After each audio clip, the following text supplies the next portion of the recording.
Under presentation.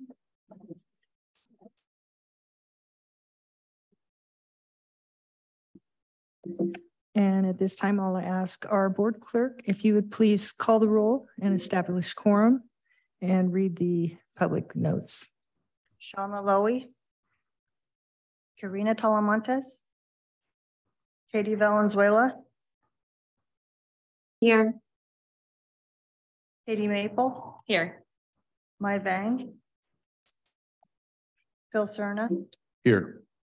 Patrick Kennedy, Rich Desmond, Sue Frost, Here.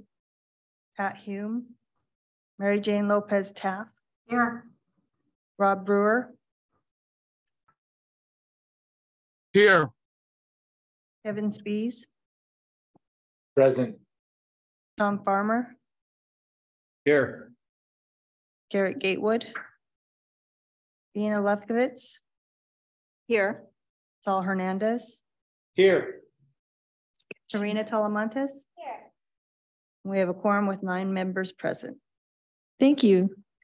And Miss Karina, Director Karina, would you please lead us in the Pledge of Allegiance? I pledge allegiance to the flag of the United States of America and to the republic for which it stands, one nation, God, indivisible, with liberty and justice for all. That was it.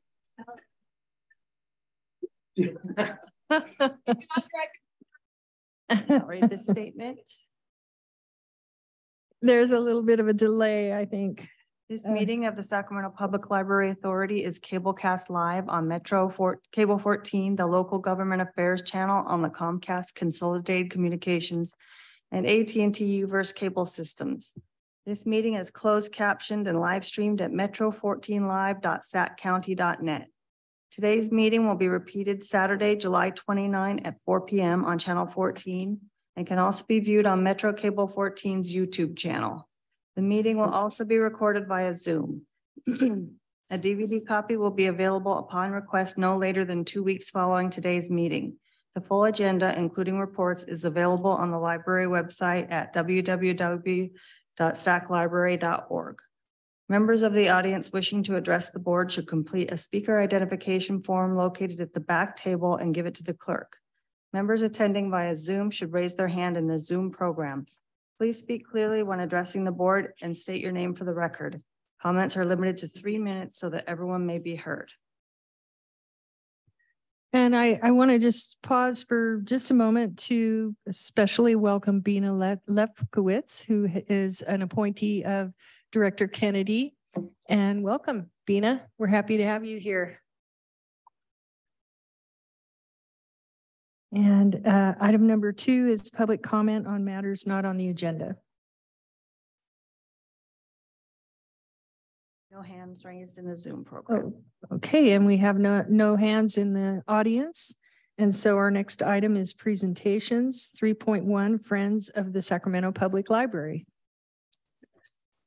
Hello, members of the JPA. My name is Devon Graves, and I currently serve as the Vice President for the Friends of the Sacramento Public Library. As always, thank you so much for the opportunity to provide a presentation to you all. Since your last meeting, the Friends had their All Friends meeting at the end of June, where we were able to celebrate our 60th anniversary celebration. We were able to get together and celebrate those 60 years and talk about the future of the Friends of the Sacramento Public Library. We're also happy to report that membership is up. And when we look at our June numbers compared to June of last year, we are still increasing in membership. So your work in promoting how to join the Friends is crucial to that. So thank you for that support.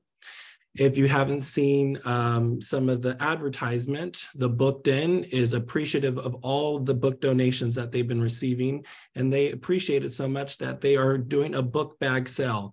So if you or friends or family are in need of some books, I recommend you stop by the Booked In on July 28th and 29th from 9 a.m. to 3 p.m. We will be having our book bag sale.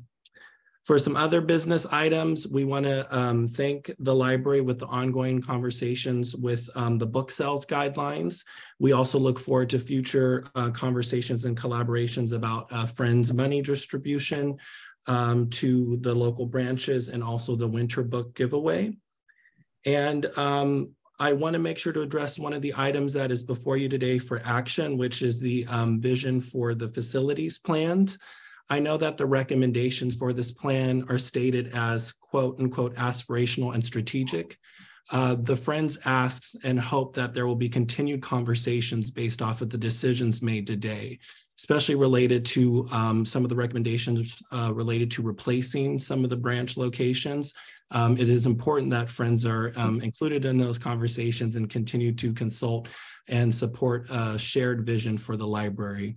With that, I thank you for the opportunity to present on behalf of the Friends of the Sacramento Public Library. Thank you, Devon. And as always, thank you for all that you and the Friends of the Library do for the system, the library system literacy in general in Sacramento. And I also want to mention, let the record show that Director Mai Vang has joined us. Welcome, Mai Vang. And our next item, do any of the directors have any questions? No questions or comments? Okay. Next item is 3.2 Sacramento Kings Library cards. And I think presenting is Lisa Martinez. I can handle that, Chair Frost. Okay. Yeah, I'm not sure Lisa was prepared to present. Okay, I'm sorry. It's okay. It's all right. Notes. And I'm just a habit of reading notes. Sorry. Yeah, we have a little video we'd like to share first. So Okay, thank you. Perfect. Thank you.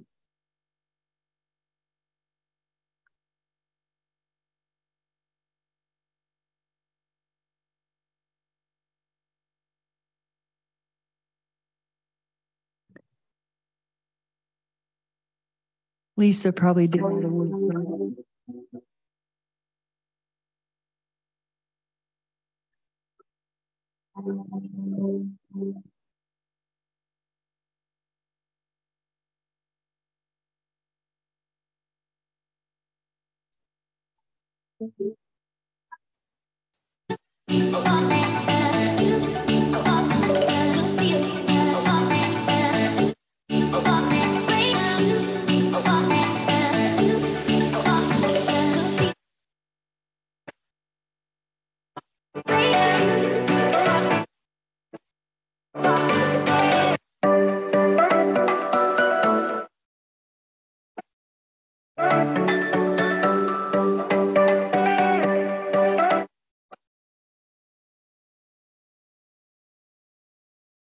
Okay. They say a picture is worth 1,000 words, members of the board. And I think that video demonstrates the success that we've had in the last couple weeks of this special edition Sacramento Kings Library card. As the presentation showed, we had over 1,624 new library cards issued through this promotion, which is a lot. In just 2 weeks. And so we're really happy that the residents of our area have embraced this partnership with the Sacramento Kings. We want to thank them for being partners with us on this, and thank members of the authority board who've helped promote this on social media and get your own cards and whatnot. So if any of you don't have your Sacramento Kings library card, you can get one. We are replacing existing cards and we are giving new library cards. So anyone that wants one can get one. We're really excited about that. And we will, at the end, if you don't mind, we'd like to take a photo up. We have a giant Sacramento Kings library card. So that's great. Afterwards, we'll take a picture and we're really hoping to continue this promotion. And I want to thank Lisa Martinez and our communications department who worked on this. This was an idea of mine I had late one night, and I sent an email to Lisa and they started on it. And the Kings were really responsive, very willing and eager to work with us. And I think it's a really great thing that we can do for the community to support our hometown team. And we're hoping that they do really good next season too. So maybe the library cards will help. So, that's awesome. yeah. We support the purple, right? That's great. Thank you. And thank you, Lisa. That was a great movie, great video. Okay. Did you want to take but you wanted to take a photo later, right? We can do it at the end of the meeting. Okay, great. And Director Talamontes has some comments. Incredible job, Peter and Lisa, and to your entire communications team. The level of excitement that I saw from the community from Sacramento about this idea, which I have my library card with me right now, and I carry it with pride, was really exciting. So sometimes the best ideas, you shoot off emails really late at night, and that's where the magic comes from. So keep up the good work. And now I'm excited to see what other kind of partnerships we could do. And if you need our assistance on anything, please let us know. Wonderful. Well stated. And Director Maple. Thank you, Chair. I also just want to say I was on vacation, and I never thought that I would feel a sense of envy of everyone who was back in Sacramento while I was on a beach in Hawaii. But I was looking at my phone, notifications going off and everyone posting about their new library card. And I wish I could have been there, but I will be picking up mine soon. And I just, again, want to thank the team. This is a wonderful collaboration. Thank you, Director Maples. Great job. All right, our next item, 3.3, will be discussing in one of our later items on the agenda, correct? And so item 4 is our executive team report.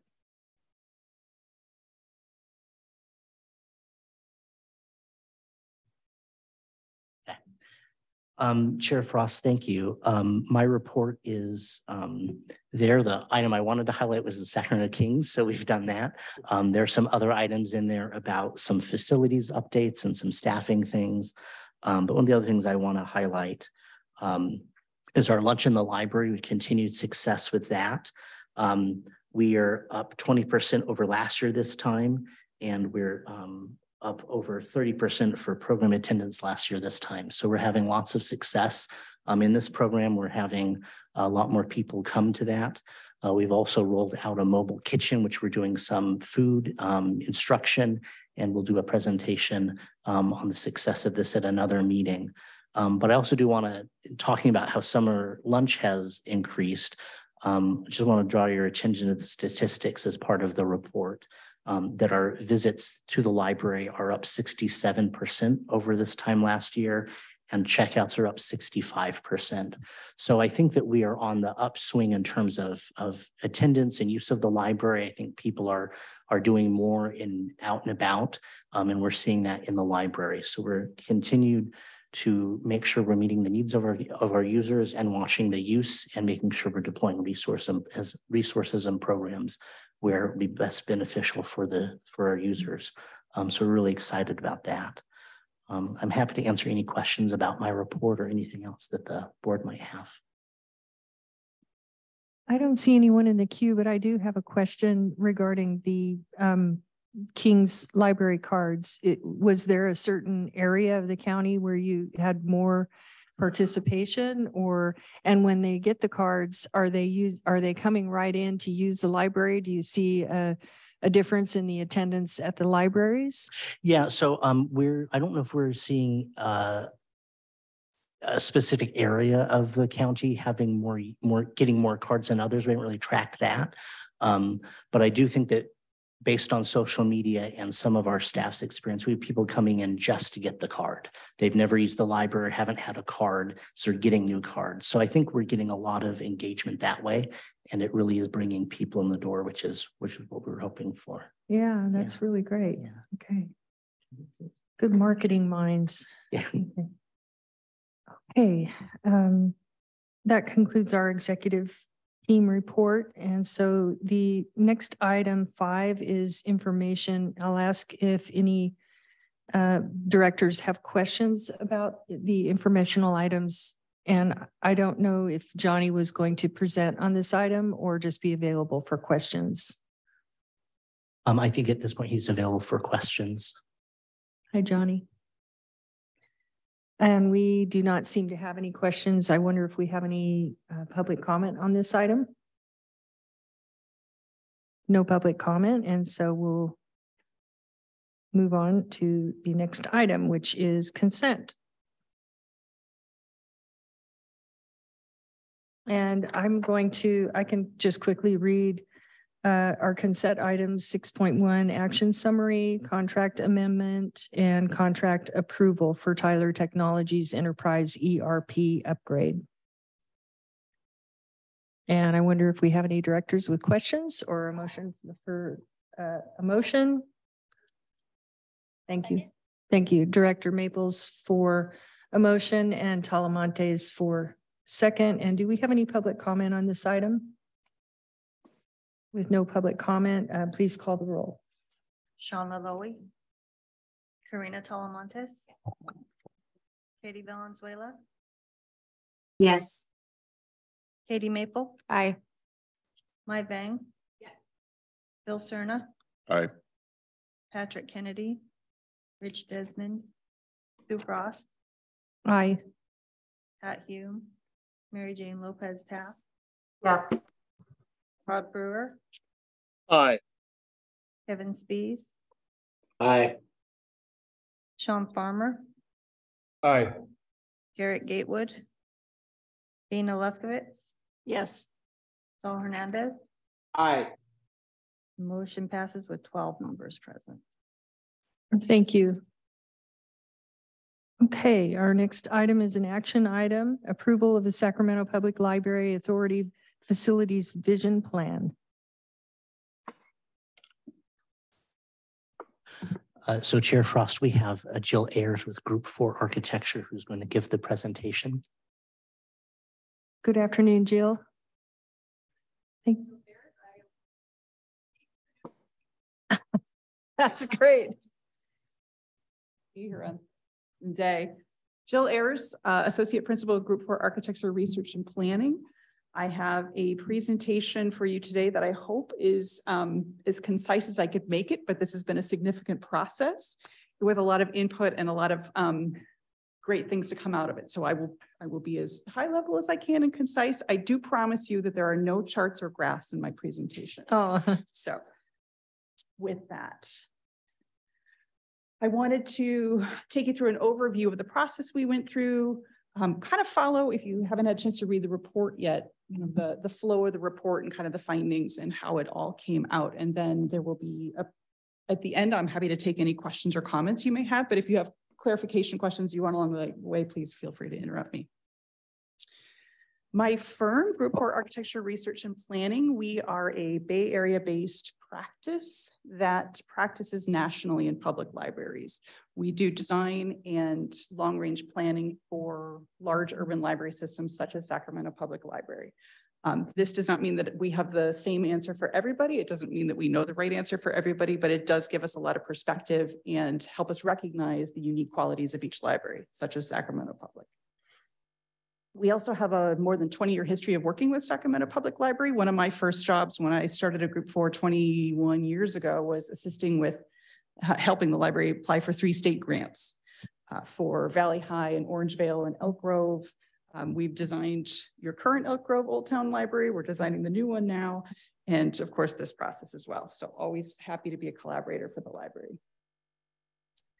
The library, as you know, has 28 locations. We've got very small branches, we've got very large central library and everything in between. The JPA member jurisdictions are responsible for providing and maintaining those facilities. The library simply operates the buildings that they are given. They don't own or control any of them. That's the first statement we made up front in all of our community listening sessions. So in a sense, this is not a true master plan for facilities. And I hope I can put Mr. Graves' mind to rest that this is not the plan that the library is going to be marching forward with. The purpose of this project really was to articulate and describe the qualities of spaces and facilities that help the Sacramento Public Library do their work efficiently, effectively, and have the most positive impact for the community. There was a county plan that actually started a little bit before. And so the purpose of this also was to build on the good work that went into that plan and look at the whole system overall. And then of course, to include the voices of as many staff, stakeholders, community members, partners as we could during the process. That process, the county's plan started in the very start of 2020. It was primarily in its beginning a facilities plan. It was to help the county plan how to invest in its facilities, where maintenance was going to be needed, where facilities might need to be expanded or placed so that it could proactively plan for keeping its facilities in good shape and operational. 2020 didn't quite turn out the way we thought, so that process stretched out a little bit longer. At the same time, Sacramento Public Library wanted to initiate this visioning process for the system overall, but it had other priorities. COVID happened, it pivoted quickly toward virtual programming, toward curbside services, toward assisting the county and the cities with things like COVID test kits, providing warming shelters where needed. All kinds of things were happening. So we stepped back and had the privilege of watching the library innovate and adapt in real time to this new disruption and this new reality. So that was actually very helpful for us and informative in this planning process as well. Over the course of the process, we had, by our count, more than 3,800 people directly engaged the process, whether through a community survey that was out, and I think 5 languages, it might've been 6, but it was at least 5. We had 6 community listening sessions earlier this year. We engaged teens, lots of engagement with staff. Every staff member was invited to participate and many did.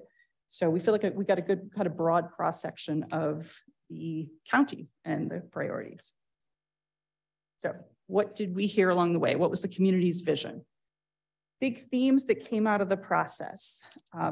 Community loves your library. They love the services it provides, and they really appreciate all that the library does for the community. COVID has changed none of that, of the community's value for the library. The library has a wonderful team, and it is also fundamental to what the community loves and appreciates about the Sacramento Public Library. And the community loves the library as a place. Well before COVID, there was the idea that things being available online were going to replace the library and the library was going to be obsolete. And that has not proved true. Director Coyle told us how people are coming back in larger and larger numbers every day. The physical place of the library is important to the community, and as far as we can tell, will remain so. The library is lending all kinds of things, gardening supplies and seeds and bikes and musical instruments, and the community is all over it, loves it, wants even more of it. That idea of sharing things community-wide is really resonating here in Sacramento County. Wanting even more programs. Someone in one of the community listening sessions earlier this year used the term learning community for the library, and I really liked that expression. So that's made its way into the plan as well. More places to be both alone and together in the same building. But not a building that has to be quiet because it's so small and there's only a few places to sit, and not a building that's so loud that people who want a place to come and sit quietly can't be there at the same time. People want both and those things. Accessible libraries. It's not just ramps and elevators, but it is about open libraries, access to libraries that are open, robust hours, libraries that can remain open because their building systems can, function during extremely hot weather, extremely cold weather.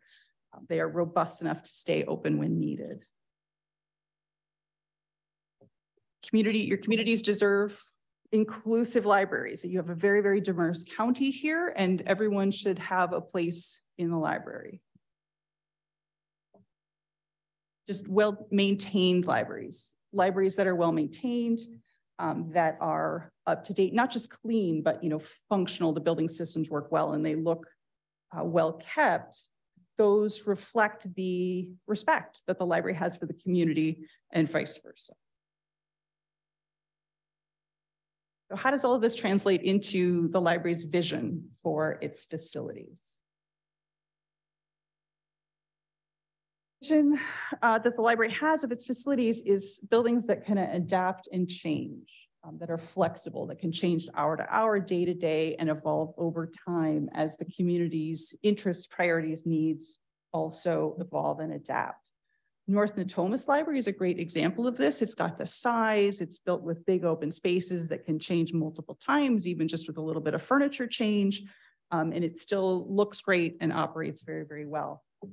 The new Elk Grove Library that's going to be in the new in the old Rite Aid building, I guess, and the proposed vision for the News and Review building, the new North Sacramento Hagenwood branch, are very consistent with this vision. Those are really wonderful opportunities. You've got some libraries that are a little bit less flexible and agile than that. The McKinley Library, if you, it's shown here on the left, it looks a whole lot like it did in 1936 when it first opened. There's things you can do with furniture and the small amount of space, but there's a lot of challenges in that space as well. And then the McClatchy Library, beautiful old house, lovely part of Sacramento history. This is one of my planners. She's 5'2". She can stick her fingers into the overhead lights in this building. And this is not the kind of flexible, sort of agile building that is part of Sacramento Public Library's vision. Again, nothing wrong with the building, but trying to provide agile modern services in there is a real challenge. Franklin Joint Use Library with the school district. This is another one of those examples where the library doesn't have the full autonomy to change things that it may want to change when the community's priorities change. So it's just another example of a different kind of flexibility. The vision includes facilities that are appealing, that are attractive, they're up to date, they're in great condition. Arcade Library is an example of that. And then we have other ones that, are quite living up to that vision. Central Library here on the left, it's flooded, it's flooded several times, I think, but the picture here is from the 2020 Great Flood of 2020, when the plumbing leaked and filled the lower level with water. It's, I think, a couple $1 million worth of damage over the last few years is what I've heard has been invested in just taking care of damage from failing systems at Central Library. And then Fair Oaks and Rancho Cordova are two examples of ones where they're not obviously falling apart in a way, but they are due for work. New roof, mechanical systems need to be updated, electrical system needs to be updated.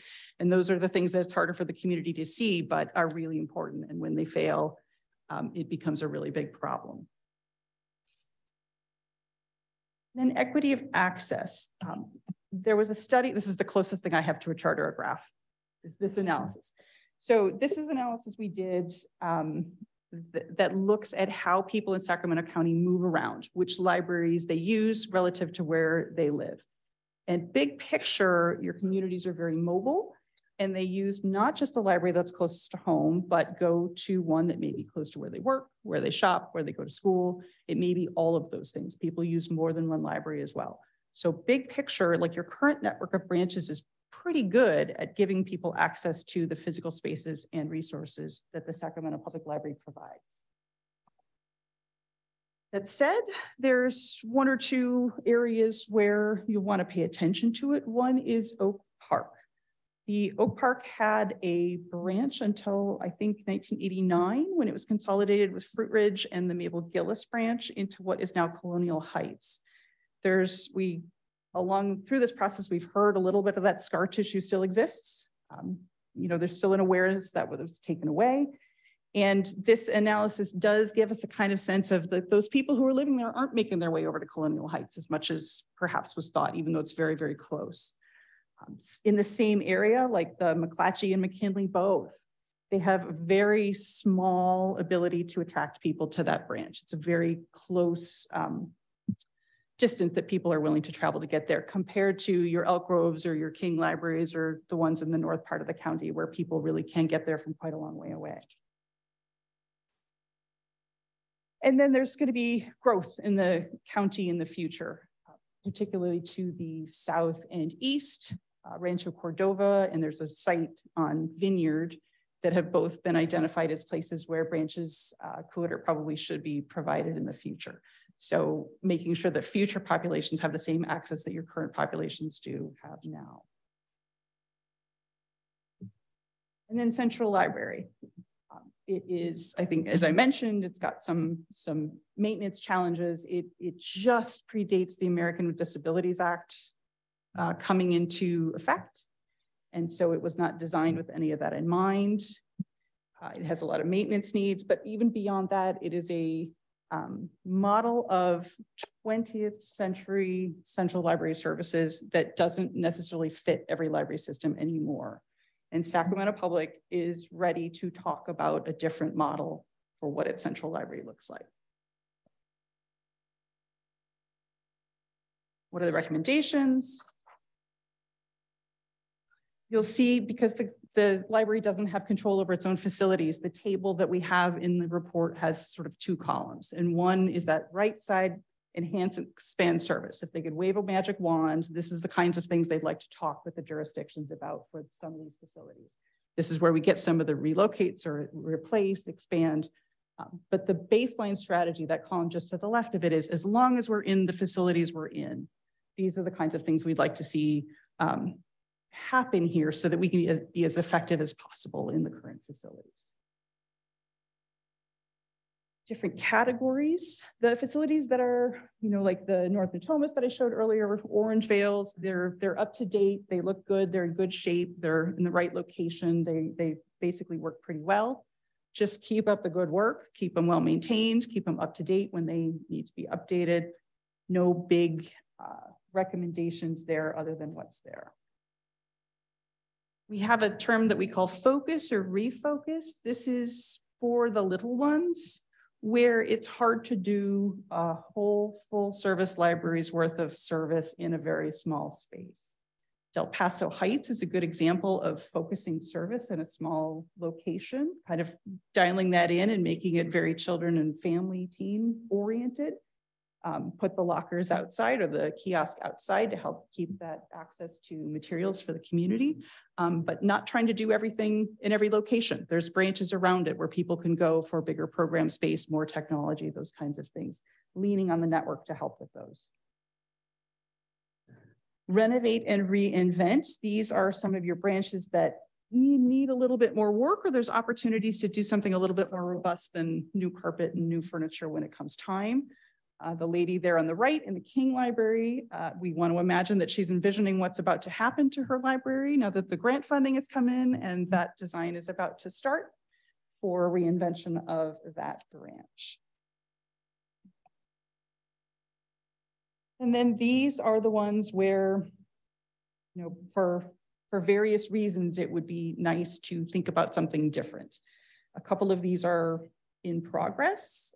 What we're calling Elk Grove East here is really that new Elk Grove Rite Aid Library. And then Elk Grove West is currently Franklin, but there's, for those of you who are familiar with Elk Grove, that District 56 site, that prime corner of Bighorn and Civic Center Drive, that has always been reserved for a new branch library. Big, same scale as a Valley High or North Natomas or something going right there. That is the A corner. Others, we talked about Fair Oaks, back to the one that's got a lot more work coming up. Do you reinvest in a building that doesn't have many windows and it isn't quite what you want, or do you say let's start over with something new and modern and that can support community needs well into the future? And then North Sacramento Hagenwood, that's the News and Review building. That's a super exciting opportunity. And then the last category, just the two new ones at some point when growth happens, finding places for those two new branches. With that, the document, which the new one is the vision plan. It's a two-parter, the county's facilities plan that was published in 2021, both available online for anyone who wants to read them. And this is where I hope I didn't go on too long, and I invite comments and questions from the board. I don't see any yet. While people are thinking, I want to say, I think thanks is in order to the county, because I think they actually saved us a lot of money by allowing us to piggyback on their plans around their library study and planning that they did. So I wanted to just thank the county for that. I also wanted to and I see Director Maple queued up, so I'll just make one more of my little comments. Is it really true that you can check out a lawnmower at the library? Wow. Yes, yeah, you can check out our library of things at the arcade library. Lawnmower, hedge clippers, you name it, power washer. We have all those wonderful things. Yeah, an auger, a sander. So for everybody who has their do-it-yourself needs, we have a tool for you. That's at that one library. Which one? That particular one is where at the arcade library where we have the lawnmower and the other power tools. We also do have a smaller collection at the Fair Oaks Library. That is so, I should have known that, but I didn't. So that's really wonderful. Yeah, that's very cool. If my lawnmower breaks down or my gardener gets sick, I guess I should say, but thank you. Or if my gardener's lawnmower breaks down, right? Oh, Director Maples. Thank you, Chair. Well, I was just I think that Director Talamantes had some ideas. We often talk about her many house projects. So I think that she got some ideas on where to get those things. I just wanted to start out and say that this is a really excellently done report. And I know how much, I don't actually know, I've never done one of this scale or this work, but I can imagine the amount of time and energy that went into this. And I really appreciate the focus on talking with community members and getting their input in a real way, not checking a box and saying, hey, yeah, we did a community meeting over here and had 5 people show up, like really getting that input and ensuring that it's incorporated throughout the report. I very much appreciated that. It's also like a good read. It's very interesting. I'm learning a lot about the big picture, but also in depth, each individual location, what the challenges are, what the grades are. Really appreciated that. And then also wanted to note that I appreciated the comments on, I think it's page 168 about Oak Park. That's a community that I represent. And I can tell you that is a very big issue, as you know, too. The Friends of the Oak Park Library is an organization that is very active there and has been collecting signatures for years now, thousands of signatures to bring a library back to Oak Park. It's an important, it would be a very important resource to the community, and it's something that's a high priority for me. So I hope that we can make that vision a reality one day. So thank you very much. Thank you, Director Maple. And I don't see anyone else in the queue. There are 4 people with comments in the Zoom I'm very sorry. I forgot about the people online. Thank you. I can't see them. Director Lopez Taft. Okay, please, Director Lopez Taft. Thank you so much. My question is very basic. In the table of contents on the report, Sylvan Oaks Library, which is the library that's in my area, was not mentioned in the profiles. Did you only profile libraries that needed significant change, or how was the profiling? I just wasn't sure because you do count Sylvan Oaks in the rest of the report. So I was just curious about that. So Sylvan Oaks is actually in the county's plan that was published in 2021. So we didn't repeat the content into this new document. It's a volume 1 and a volume 2. Got it. Thank you. Madam Chair, if I may, that facility is a county facility. It's not, so that's why it's in the county report and not the city side of the report.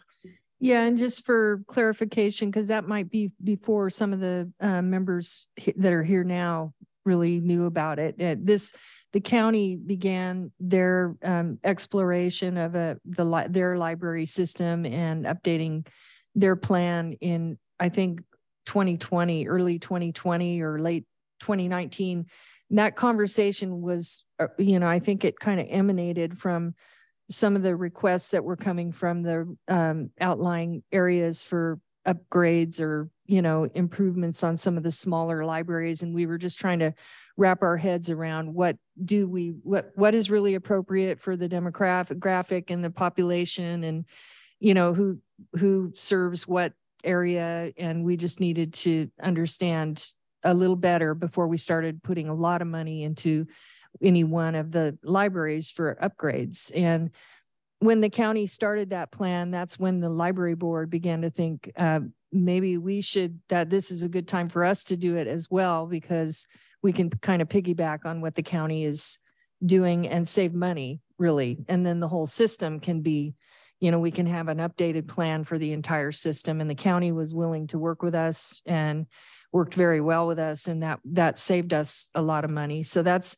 why the volume 1 started earlier with the county, but there was some delays with COVID and some major disruption, just maybe not disruption, maybe just we're more creative now, really, because of COVID, it changed the way the library system works. And so I think it's going to be better, actually, because of all the stress we went through. There's good things that came out of it. So those you were in the first phase of it, and so I don't know if all the directors have both of those volumes. Yeah, that would have been my next question. Is there any way we can get a copy of that information, or at least the link? We can definitely send the link to the PDFs out, and we can get physical copies for members if they'd like a physical copy as well. Perfect. Thank you. Yeah, we'll send that email out this afternoon. Okay, perfect. Is that pretty much conclude your questions, Mary Jane? Yes, thank you. Okay, thank you. And I do see some hands now, and I'm not sure if I should just go from the next one in line. It looks like Director Valenzuela. Thank you, Chair, and thank you, staff, for this report. I will admit that it gave me a lot of heartburn because of that list of reports, when you talk about libraries that potentially might need to relocate or be reconsidered, you named all 3 that were in my district, the only 3 in the central city part of the city. And I know a lot of folks who don't live here think of the central city as like the commuter destination where people go to work, but there are a lot of people who live here. The average income is $32,000 for the central city. This is not across the board a very affluent community. So that would mean our nearest libraries would be the Del Paso Heights Library in North Sacramento, and the next ones would be Colonial Heights and Bell Coolidge, just to give like a geographic, like if those 3 libraries aren't able to be repaired, not only we'd also be limiting access for Oak Park, who might not have their own library, but at least could get to McKinley or McClatchy pretty close. And I know some of you probably got some of the correspondence from my constituents when McClatchy was closed, because they felt very, very, very strongly that they wanted that library reopened, and were really excited when we were able to figure that out. So I guess I just wanted to put a fine point on that and talk about next steps. I know you talk about some of that in the report, but I'd love to just hear again, because like I talk about my district, but this is also all of Land Park, all of Curtis Park. Like this is a very significant percentage of the city of Sacramento, 60,000 people just in my district, which is as large as some of your cities, including all of the, like a good half of Rick Jennings's district will now not have proximate access to a library unless we're able to figure out a strategy for those 3 facilities. So I guess I just would love to hear maybe a little bit more dialogue about things we could be doing or strategies. I know you're talking to the city, since it's obviously our job to maintain these things, but this is both the joy and the heartbreak of representing one of the oldest parts of our region, is that that's everything. That's our sewer system, that's our roads, that's like I hear that across the board anytime anything's needed in our city. It's like, well, you got to figure out a way to pay for it, and like we just don't have that much money. So what are other ideas or strategies, or can you update on conversations or thoughts about those 3 buildings? Because I'm really, really alarmed about the fact that all 3 geographically within a whole big radius of the city of Sacramento might potentially not be there in the future. I got lost in the. Did you follow the question? So. I got a little lost. So. I mean, I heard how important that these branches are to the community, and that's absolutely true. And we heard that in the process. And there's nowhere in this plan that says, you know, you have too many branches, you should close some. Like that's absolutely not it. What it tries to do is say, here's the buildings that are fairly good with continued investment should continue to be good, strong branches.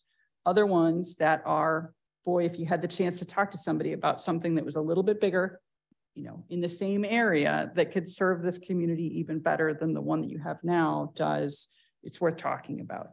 We did not, because the library doesn't control any of these buildings, get into the weeds on where would the money come from, when would it be, what would this alternative location actually, you know, look like or be. It was simply the start of a conversation with the city of Sacramento about, you know, these are the buildings that when it comes time to talk about them again, whether they're worth reinvesting, whether we might want to look at something else, or if opportunities arise. You know, News and Review building, maybe nobody knew that was coming up, but it was there and you were able to jump on it. So that's hopefully what this document is trying to do.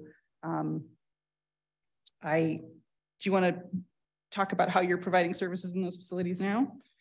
I guess I don't really, if I could, and because I want to make sure my question is clear since the chair asked for that. I guess, like, what are our options moving forward? Because I know you're talking to the city, but I've heard talk about a bond for the library system. I've heard a few different people have mentioned to me over the months different ideas for ways that we could make, like, obviously it's a partnership between the jurisdiction and the library, but, you know, none of us have the ability to print money. So if we did, that would be great, but we don't. If anyone from the feds is listening, give us a lot of money for our libraries. But I guess I'm curious what comes next in these conversations. It's obviously pushing this to the cities and saying, hey, we need to figure out something with these buildings because they're below par is one thing. I guess I'm just curious to hear if staff has talked at all about ideas for how we might achieve that goal for those buildings. Okay, then I need to look at the library and what are you planning to do with this now?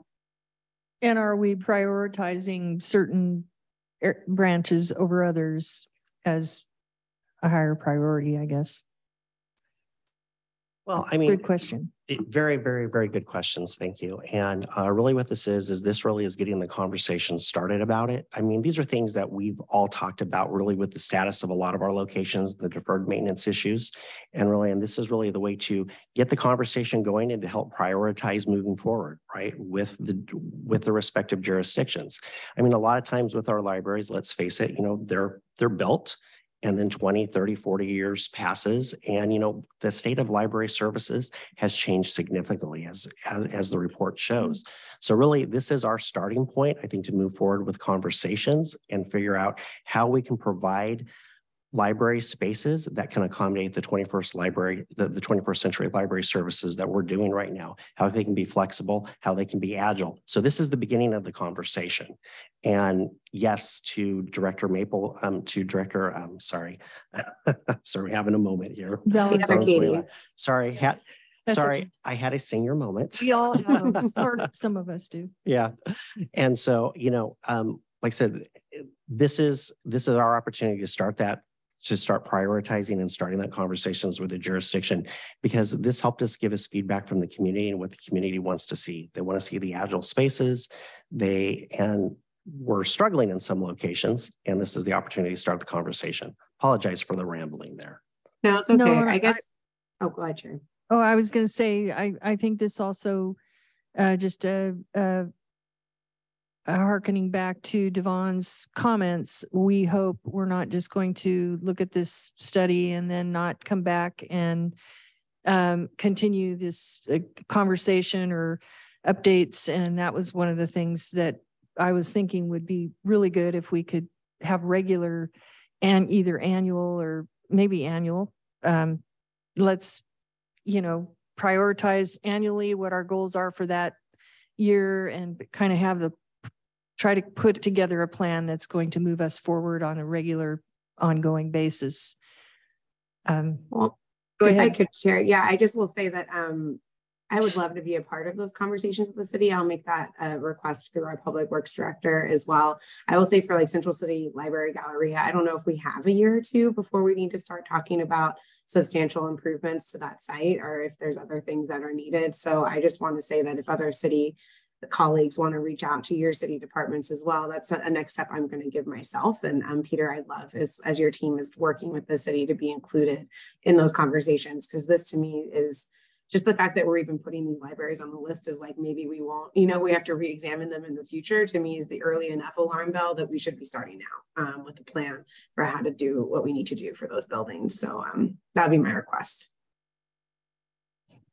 And we'll certainly include you, Councilmember Valenzuela. Yeah, like I said, this is the start of the conversation. This gives us some talking points and a place to have those conversations with the jurisdiction about what our priorities are. And we look forward to working with you on that.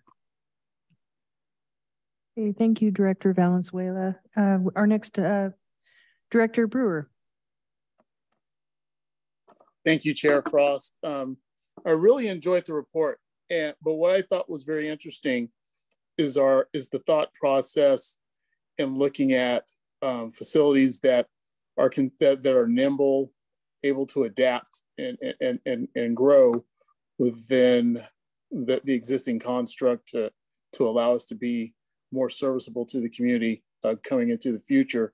But I was curious about in the respect of Franklin Neighborhood Library, because it's a fairly new library, even though it's been at that Franklin High location for several decades. And I know that was one of the facilities that was considered not able to be as flexible based on the agreement that is done with the school district. I'm wondering if there were any surveys or discussions that was held with the public to help come to a certain decision on when the life cycle of utilizing the Franklin Neighborhood Library would come to an end, to where we would make a more central library at the District 56 location. Because I know for future discussions, District 56 and having a site there at the corner of Civic Center and Bighorn has been on the discussion table for quite some time.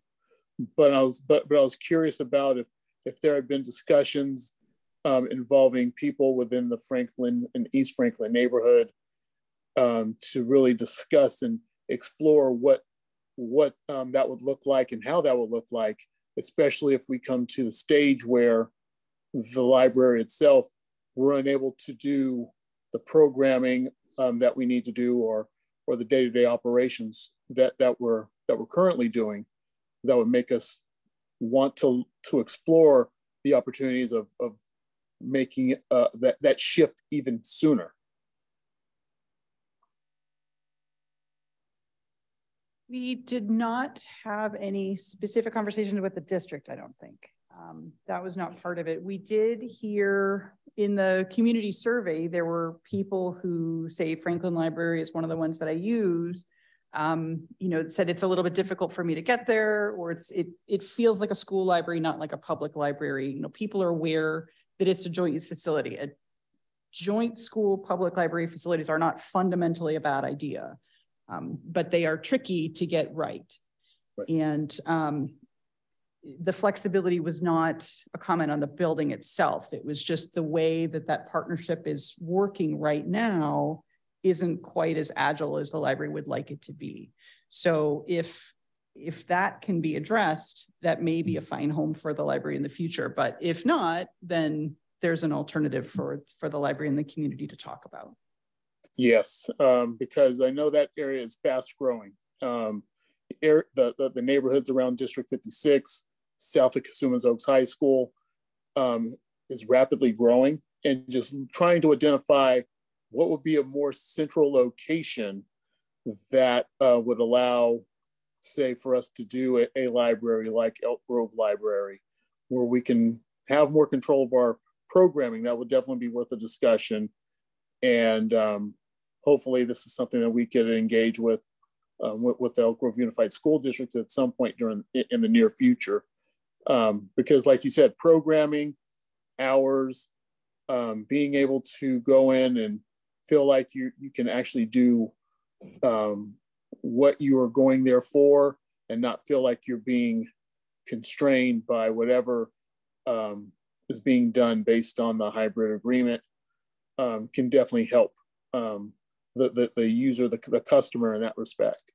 Because the location is down by Franklin High School, and it feels like we would need something more central, something that everyone can go to and gravitate towards. District 56 is a highly used area, and having the library there definitely makes sense. It's just a matter of what those discussions will look like, and what our timetable would be towards looking and exploring what those next steps would be.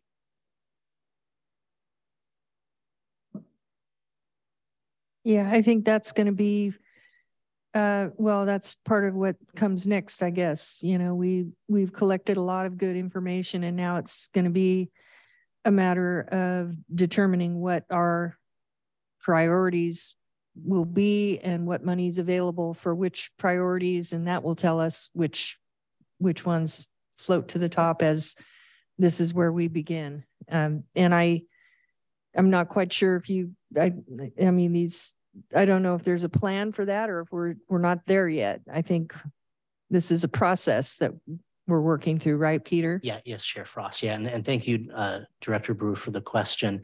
Yeah, we are building the replacement Elk Grove right now, and this plan is to highlight what needs to happen next, and the possibility is a library at that district area. So we have talked with staff at Elk Grove about that big plan, because that's always been the plan. I don't have any timeline, but I know that we are working together with them to figure out what the next steps are. And those conversations with the library users will be part of that, to see what that new facility would look like and what services they'd like to see there. Thanks, Peter. But I don't know when that will happen, but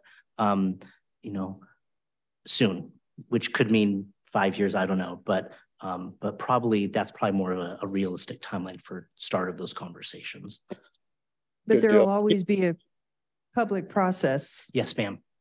So we'll know when it's coming because there's a public process. Yes. And we'll work closely with you, Director Brewer, about getting funding for that and making it happen. So thank you, Peter. Because I know we will be working on the Waterman Road, Elk Grove Boulevard library in pretty short order. And so it's just making sure that we do everything in a successor fashion, because once that library is done, then we'll probably want to start talking about what and where the new location would be. And it looks like if District 56 is going to be that location, making sure that it's consistent with where we are all going, not only in the library plan, but also the city's 5-year capital improvement plan as well. But this is all good stuff. Thank you so much. Thank you, Director Brewer. Oh, do we have any more directors who have comments or questions? I believe now we have some public comments. We have a friend, McClatchy Friends member, Diane Gregory. Good afternoon, Diane. Good afternoon. I would just like to thank Director Valenzuela for her remarks about McClatchy McKinley libraries and their importance to particularly the city of Sacramento, Midtown, East Sac. We have thousands of library users who use McClatchy Library in particular. Children, they come from all over the county to come and use our library because they enjoy being in that building. We have seniors, adults, families with children. We have all kinds of people come through our library and really, really enjoy it. We have, it is on TripAdvisor as a place to see in Sacramento because of the beautiful architecture of the building. And it is an agile space because we have 2 community rooms upstairs that are public meeting places. It's just a very great community resource, and we would hate to see something happen to it. Thank you. Yeah, it's true. A library in a community is very personal, and you don't really realize it until the community starts coming out and voicing. I mean, I've learned that in my district in a big way. So thank you very much for your comments. Okay, do we have any other public comments? And so this is an item that we need to approve. If everyone is, if there are no questions or comments, I'll entertain a motion. So moved.